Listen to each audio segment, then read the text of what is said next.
bismillahi rahmani rahim wa sallallahu ala sayyidina muhammadin wa ala alihi wa sahbihi wa sallama tasliman.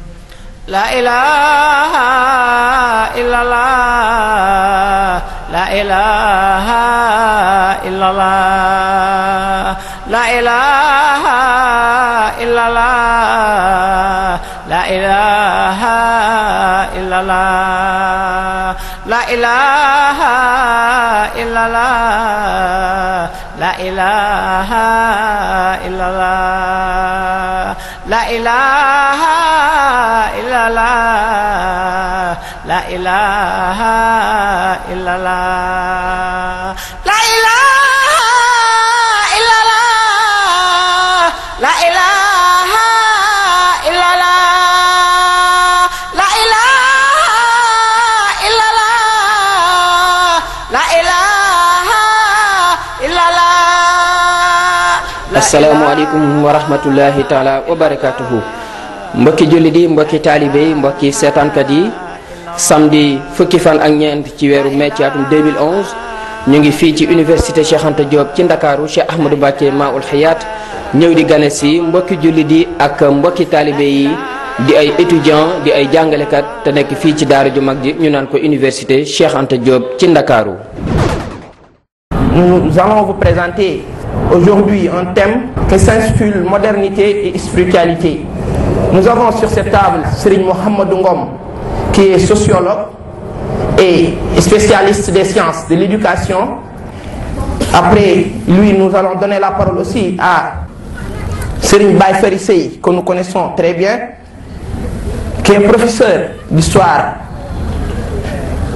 à la région de Diourbel, comme nous le savons, et aussi écrivain. À l'issue de moi, il y a M.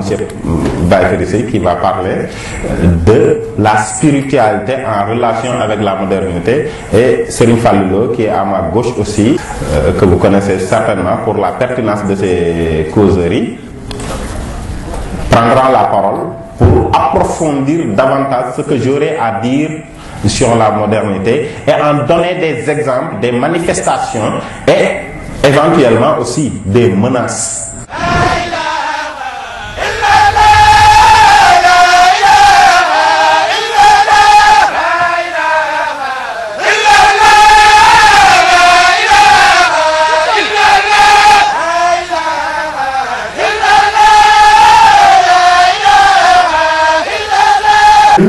suñu mbirum adduna nu ko raw fuuf lañu war a yittewoo suñu mbirum alaxira nit ki bu doon def benn ci dugub adduna ngir mu jag war na def milliard ngir dugub adduna alaxira mën a jag da ngay jël benn boobu rek nga calculer ko ci liñ ne la fii téeméer ak dafay am ak fan la boo fa demee doo fa jëm moom ko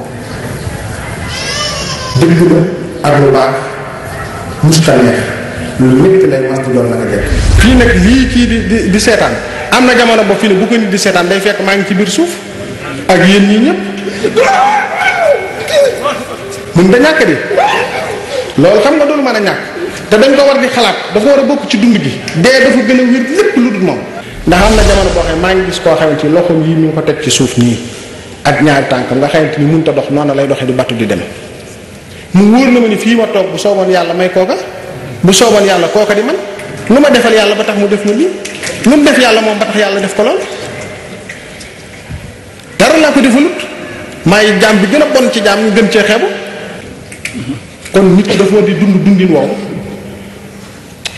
jaam bi war nay sant de war nay sant lool lool gore di dëgg lañ def bu ñu waxantee dëgg gore di dëgg lañ def yàlla na yàlla bokk dimbali yàlla na yàlla bokk sàmm yàlla na yàlla bokk aar te bu mu woon mukk suñu bopp bu mu woon lenn lu dul jëmmam di tedd gi sell ja bu ñu téye daal nañ koy gis rek bu ñu gis lenn lu dul moom bu ñu yëg lenn lu dul moom. La ilaha illallah, la ilaha illallah, la ilaha illallah, la ilaha illallah, la ilaha illallah, la ilaha illallah.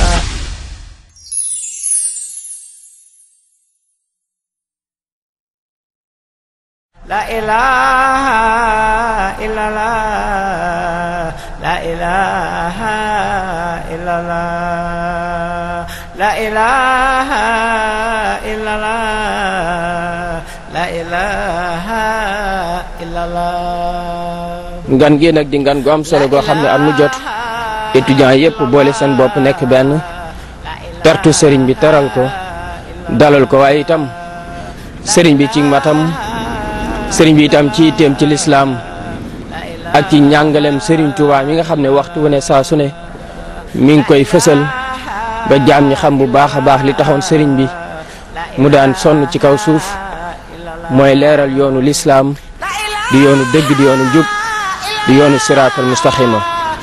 sëriñ bi kon fàttalante na bu baax ak mbokki taalibe yi ak mbokki jullit yi ci li nga xam ne moo nekk dëgg-dëgg sunu taxawaay ci kaw suuf mooy xool li yàlla sunu borom subhanahu wa taala bëgg ci ay jaamam jaam ñi tënku ci, waaye li sunu borom bi subhanahu wa taala itam araamal ci ay jaamam jaam ñi mën ko woon ginnaaw.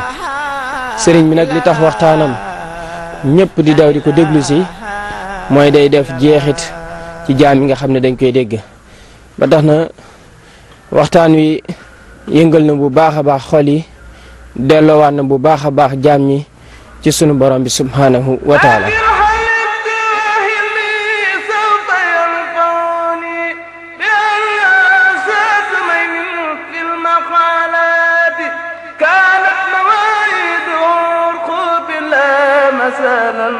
وما مواهبها خير القيانات ليست تريس فإلا قد أردت دارا من بعدي وتداري بالمكيدات ولا ترن فإلا أدخلت درارا في وتنير حتما بالمعونات فعدت عنها إلى ما الله يدخلني به جنانا وواترا وفيات عن الخواني اللواتي لا تكافئها سلمى وهند وليلى في القريدات هن القواني اللواتي لا يفوز بها إلا الذي استان بالتقوى بطاعات عن القواني اللواتي الدماكسات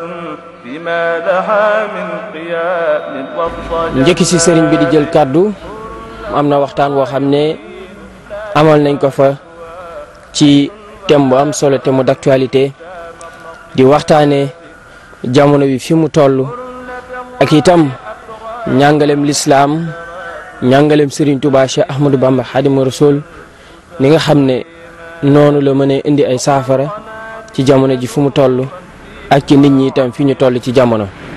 kon waxtaan woowee ñu naan ko table ronde amal nañ ko ginnaaw bi ñu julee tisbaar ba noppi ci ay boroomi xam-xam yu seen xam-xam màcc jëm ci wàllu woowu.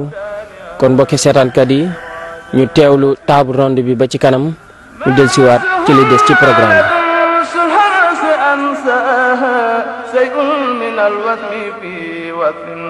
bismillahi rahmani rahim wasalaatu wasalaamu ala ashrafil jamiil anbiyaa wal mursaliin sayyidina muhammadin al amiin wa ala aalihi wa sahabatihi sawi ridwaani wa tamkiin wa man ittaba'a siraatahum ila yawmi ddin. Donc, chers frères en l'islam, chers condisciples, après avoir rendu grâce à notre Seigneur subhanahu wa ta'ala, prié sur son prophète Mohammed, paix et salut sur lui, nous rendons grâce aussi à notre vénéré guide Cheikh Ahmad Bamba Khadim Rasoul. Nous saluons nos condisciples qui sont aujourd'hui présents sur ce milieu qu'on connaît très bien, qui est un temple du savoir, à savoir l'université Cheikh Anta Diop de Dakar.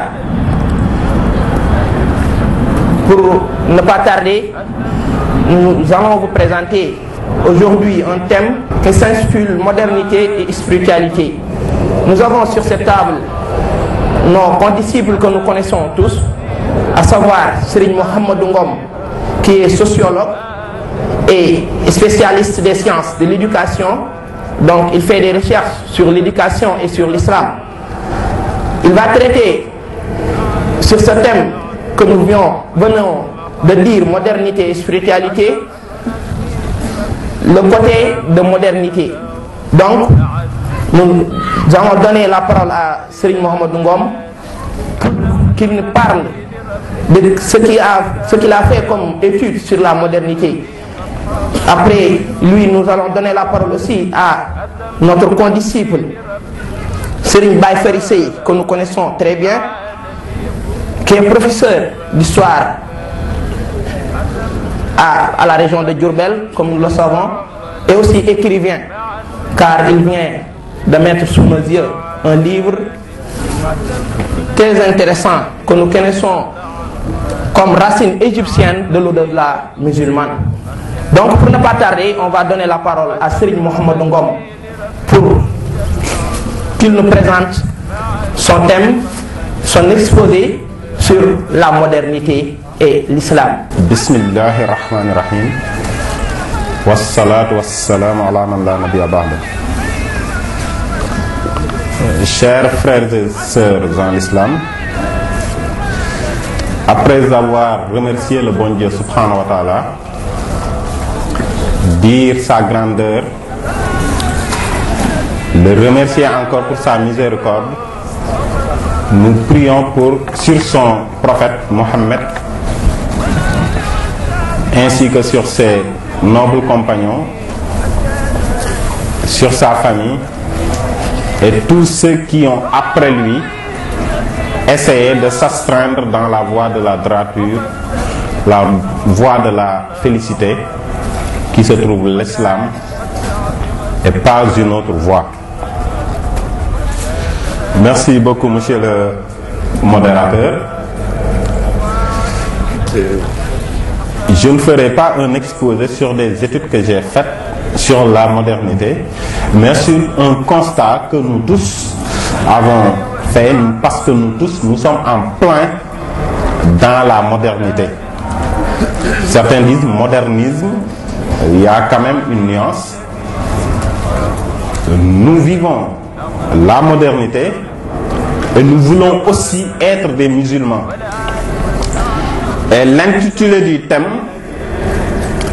modernité et spiritualité, incline un peu à penser que la modernité s'oppose à la spiritualité. Donc, que le modernisme en tant que tel est en opposition avec la religion d'une manière générale et l'islam en particulier. Raison pour laquelle il me semble important de procéder à une clarification conceptuelle pour qu'on puisse camper davantage la discussion. Parce que vous savez qu'à l'issue de moi, il y a M. Baye Ferry Seye qui va parler de la spiritualité en relation avec la modernité, et Serigne Fallou qui est à ma gauche aussi, que nous saluons, que vous connaissez certainement pour la pertinence de ces causeries, prendra la parole pour approfondir davantage ce que j'aurai à dire sur la modernité et en donner des exemples, des manifestations et éventuellement aussi des menaces. Parce que parfois aussi, la modernité fait peur, à tort ou à raison. Pour clarifier un peu la modernité, il faut dire que ce qu'on a l'habitude de faire, c'est d'opposer modernité et tradition. Souvent, les traditionalistes, c'est-à-dire les conservateurs, ceux qui ne veulent pas bouger, ceux qui entretiennent un culte des anciens, qui ne veulent pas devenir, se projeter, se mettre en projet, mais qui veulent rester tels qu'ont été leurs grands-pères, leurs pères, c'est ça qu'on appelait les traditionalistes. Et on les opposait souvent aux modernistes, donc aux chantres de la modernité, qui eux se mettent dans la mouvance du changement, qui veulent être en devenir, qui veulent s'inscrire dans le projet, dans le progrès. Donc c'est cette opposition-là qui est une opposition classique que souvent nous connaissons. Mais si on en vient à une opposition entre modernité et islam et spiritualité, pour être plus vague dans mes propos, ça peut faire piquer certains, ça peut faire peur, parce que si la tradition ne coexiste pas souvent avec la modernité, l'islam est appelé à coexister chaque jour avec la modernité. Les valeurs traditionnelles, souvent, c'est quelque chose qui est passé, qui n'est plus d'actualité, qui a quelques représentants qui ne veulent pas bouger. Donc, la modernité domine. Et parce que la modernité, c'est toujours quelque chose qui est actuel, ce qu'on vit. Ce qui est moderne aujourd'hui sera certainement dans 50 ans, nos petits-fils seront ici certainement pour dire la tradition, et pour parler de la tradition, ils parleront des valeurs que nous considérons comme modernes actuellement. Donc la modernité s'inscrit dans la relativité. On ne peut pas définir de façon absolue la modernité. La modernité, c'est et donner un contenu à ça. On peut le faire, mais tout en relativisant dans le temps et aussi peut-être dans l'espace. Donc, moi, souvent quand on parle de modernité, nous pensons à des changements qui ont eu lieu dans les modes de vie, les modes de pensée, les modes d'agir et les modes de parler des hommes. En d'autres termes, la civilisation des hommes est en train d'être bouleversée, d'être chamboulée dans tous les sens. Et quand il y a ce changement-là, qui peut être dans un sens positif, quand l'homme va vers plus de bien-être physique, intellectuel et moral, parce que découvrant encore des sciences, on parle de modernité. Par opposition à la tradition qui est souvent un peu passéiste, ce que vivaient, comme je l'ai dit tantôt, nos ancêtres, les moyens rudimentaires d'agir sur la nature, c'est ça souvent qu'on appelait la tradition. On parle souvent, et même la tradition aussi est relative, parce qu'on parle souvent de tradition sénégalaise, pour parler des valeurs qui ont eu à guider les modes de vie de nos anciens. Pour faire un peu d'histoire, pour expliquer un peu la modernité, on remonte au 15e siècle. Parce que pendant ce siècle, il y a des événements qui se sont produits dans l'humanité et qui ont contribué à un bouleversement de toutes les convictions de l'humanité jusqu'alors. Qu'est-ce qui s'est passé au 15e siècle? Je vous en emprunte votre discipline un peu pour faire un peu d'histoire, parce que l'histoire est aussi incontournable. On ne peut pas expliquer le présent sans regarder un peu sur le rétroviseur. Au 15e siècle, il y a des découvertes qui ont été faites. L'Europe, l'Occident d'une manière générale, et surtout les Chinois, ont découvert la poudre à canon. La poudre à canon, ça sert à tuer. Donc ça sert à faire des guerres. Ils ont découvert aussi la gouvernail et la caravelle. Ils ont découvert la cartographie et ils ont découvert la boussole. C'est des instruments techniques qui commençaient à annoncer des balbutiements de ce que nous appelons actuellement la modernité. Parce que il y a des applications qui ont été faites de ces découvertes-là.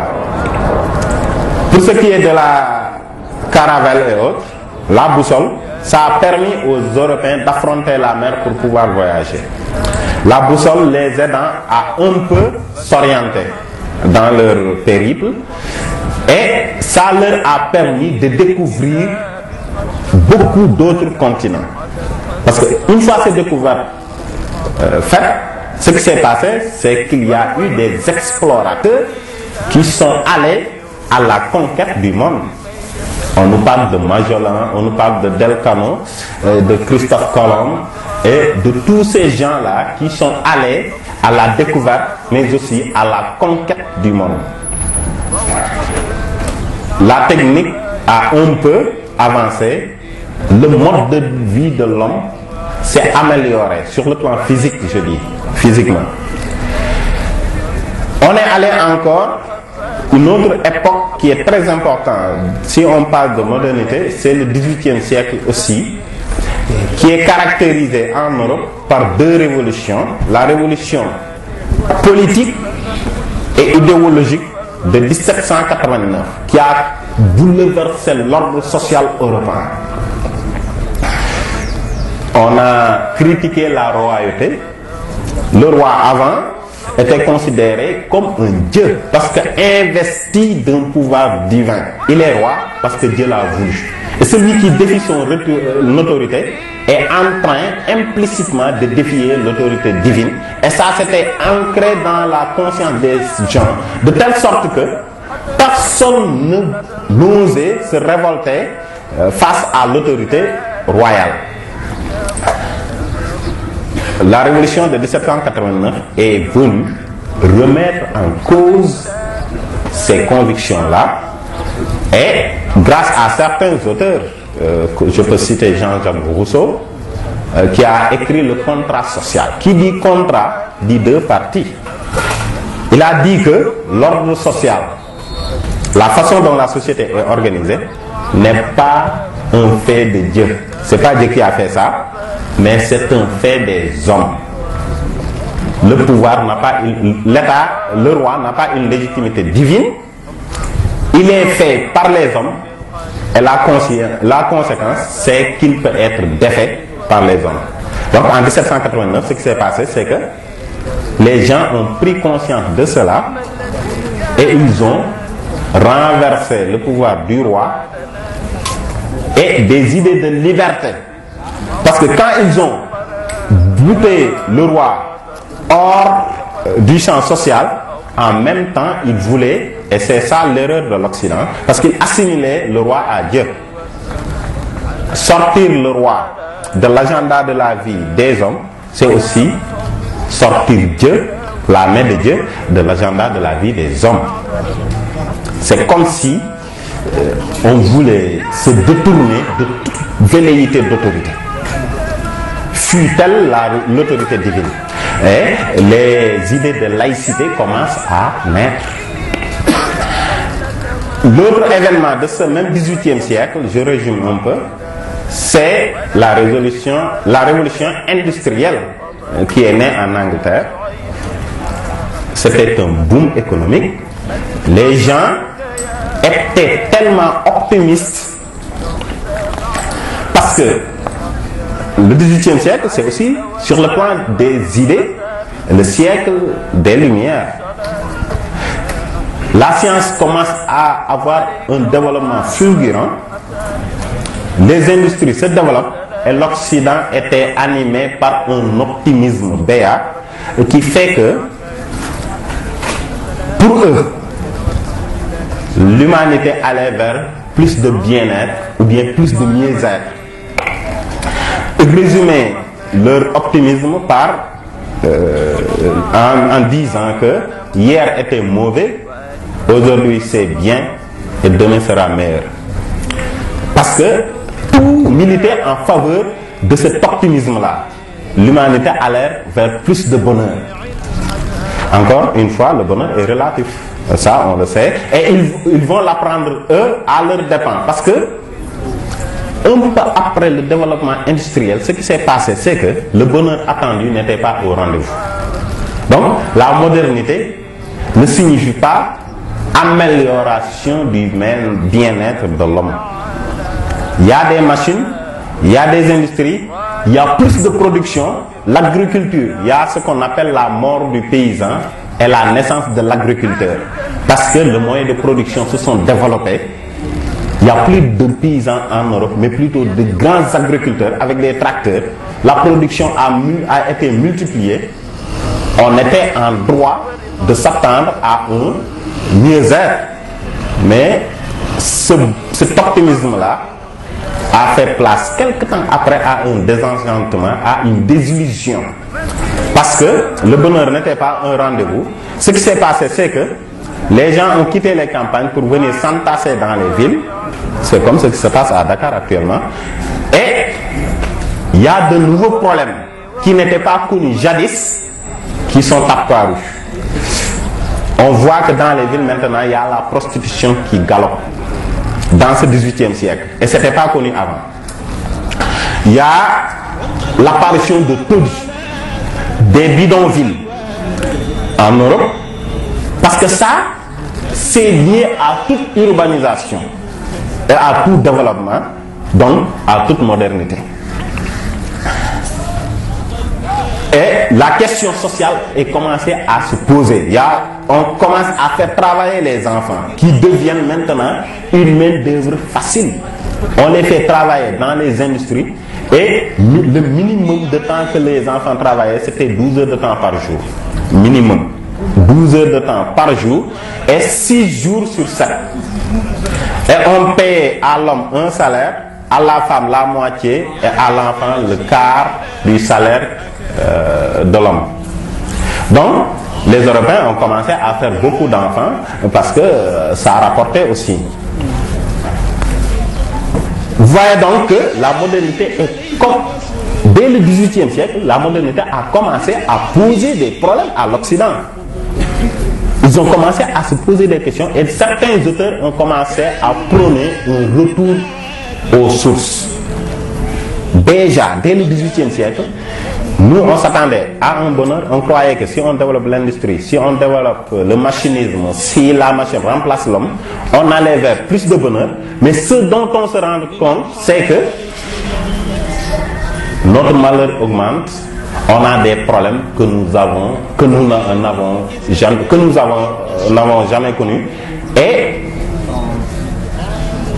ils ont commencé à réfléchir sur cela pour dire que la révolution industrielle, le développement économique, la modernité n'a rien fait si ce n'est de nous départir et de nous frustrer de notre quiétude qu'on avait avant. On allait tranquillement dans nos champs, cultiver, vivre dans nos hameaux et nos villages sans avoir aucun problème. Actuellement, la modernité nous a posé ce problème-là. Et vous voyez que c'était déjà dès le XVIIIe siècle et c'était seulement le machinisme, donc des moyens de production économique. Actuellement, qu'est-ce qui se passe? En plus du développement industriel, il y a la plus grande machine de corruption que l'histoire ait jamais connue, qui caractérise notre époque actuellement. J'ai sauté des étapes pour des raisons de temps. L'Internet. Ça a bouleversé le monde. Actuellement, moi je dis que tout le monde s'accorde pour dire que l'Internet a des avantages. Ça, personne ne peut le nier. Mais il faut qu'on se pose la question de savoir est-ce que l'Internet n'a pas plus d'inconvénients actuellement que d'avantages? Est-ce que la science a profité à l'homme plus qu'elle ne l'a desservi? Parce que ce dont on ne peut pas se rendre compte, c'est que déjà au XVe siècle, quand on a découvert les gouvernements, les boussoles et autres, la conséquence immédiate c'est l'esclavage. Ils sont allés à la découverte du monde, ils ont pu voyager et ils ont utilisé ces moyens-là pour capturer d'autres humains et les asservir, les dépouiller de leur humanité et de leur dignité pour les amener là-bas. Donc c'est la technologie, la modernité qui a fait naître l'esclavage.